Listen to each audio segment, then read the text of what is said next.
तहरीक इंसाफ ने इमरान खान समेत अपने रहनुमाओं पर दर्ज तौहीन मजहब के मुकदमात के खिलाफ अदालत से रुजू की है। सब्सक्राइब करें और बेल दबाएं ताकि कोई खबर रह न जाए। क्या कहेंगे, क्या कानूनी हैसियत इन मुकदमात की? क्या ये हुकूमत की जानिब से वाकई इंतकामी कार्रवाई लग रही है आपको भी, जैसे कि कहा जा रहा है बहुत से लोगों की जानिब से? पस पुश तो मुहर्रिक इंतकामी है, क्योंकि ये मुकदमा जो है इसका दर्ज किया जाना, इसके कानूनी और सियासी दोनों कॉन्सिक्वेंसेस हैं। जहाँ तक कानूनी सियाक व सबाक का ताल्लुक है, कानून ये कहता है, ताज़ीरात पाकिस्तान के 2 दफ़ात हैं, दफ़ा 3 और दफ़ा 4,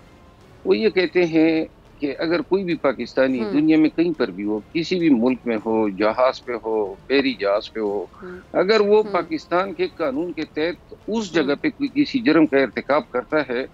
तो ऐसे पाकिस्तानी को पाकिस्तान में उसके ट्रायल भी हो सकते हैं, उसको सज़ा भी दी जा सकती है। तो उस शिक का, इस कानून के इस का फ़ायदा उठाते हुए मदीना मुनव्वरा के वाक़े को सियासी मकासद के लिए इस्तेमाल करते हुए हुकूमत ने अब क्या किया कि हुकूमत ने ये कार्रवाई कर दी है कि ये FIR दर्ज किया है, और मैं इस FIR के इंतराज करने वाले जिसने इसको तहरीर किया है, किसी माहिर क्रिमिनल लॉ के एक्सपर्ट को लाजिमन उन्होंने इंगेज किया है। और अब इन्होंने इमरान खान और जो PTI की जो लीडरशिप हैं, इनको जो रोल तफवीज़ हुआ है FIR में, वो है एबेटमेंट का, यानी एयानत जुर्म का। स्टोरी कुछ इस तरह बनाई है कि गोया इमरान खान और PTI की क़ियादत की माँ पे लोग पाकिस्तान से और इंग्लैंड से आए, और इन्होंने फिर ये टाइम चुना, और जवाब जो है वो पीछे से शेख रशीद साहब की वो वीडियो भी उनके इस मौक़िफ़ को तक़वियत दे रही है। अब इस अयानत जुर्म के तहत जो है गिरफ्तारियाँ भी होगी।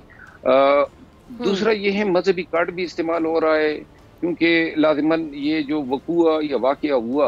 ये वाक़या जो है इसने PTI के लिए कोई ख़ास अच्छे असरात नहीं छोड़े हैं, और इस चीज़ को अब गवर्नमेंट सही मानों में सही तरीके से एक्सप्लॉइट कर रही है, सही तरीके से एक्सप्लॉइट कर रही है। तो लिहाजा मैं ये कहूँगा लाजिमन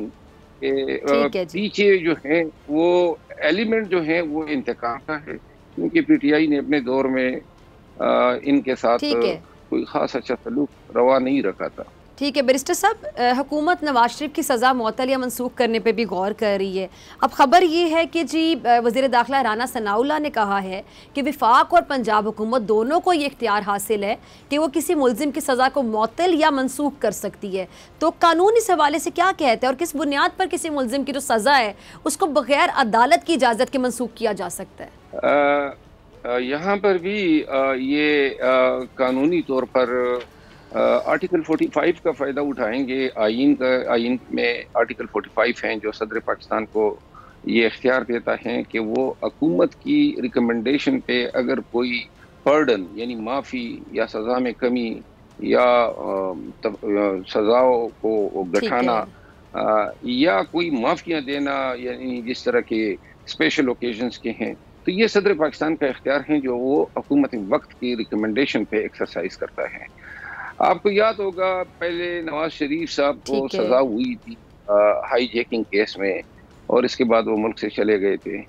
और जाने के बाद उसने कोई अपील नहीं की। बाद में इन्होंने इसी आर्टिकल 45 का सहारा लेते हुए नवाज शरीफ साहब ने उस वक्त भी अपनी सज़ा माफ़ कराई थी, और जो उसकी सेंटेंस हुई थी, बाद में फिर चैलेंज किया था कि ये जो माफ़ किए जाने का अमल हैं ये कानून से मुतसादम हैं। बहरहाल मैं ये ज़रूर कहूँगा कि आज तक के जितने फैसले आए हैं आर्टिकल 45 के स्कोप पे सुपीरियर जुडिशरी के, सुप्रीम कोर्ट ऑफ पाकिस्तान के बिलखसूस, वो उसका जिस्ट ये है कि सदर पाकिस्तान का ये जो इख्तियार हैं ये अनफेटर्ड हैं। अदालतें जो हैं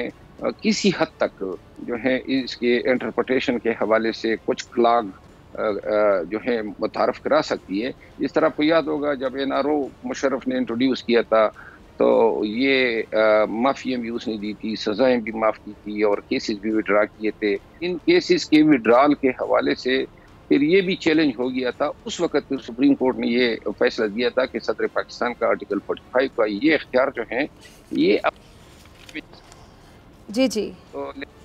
اس وقت پھر انہوں نے کہا تھا کہ یہ، اور پھر NRO آپ کو یاد ہوگا کہ پھر وہ جو بینیفیشریز تھے اپنے ججمنٹ کے ذریعے انہوں نے انڈو کیا تھا. سبسکرائب کریں اور بیل دبائیں تاکہ کوئی خبر رہ نہ جائے.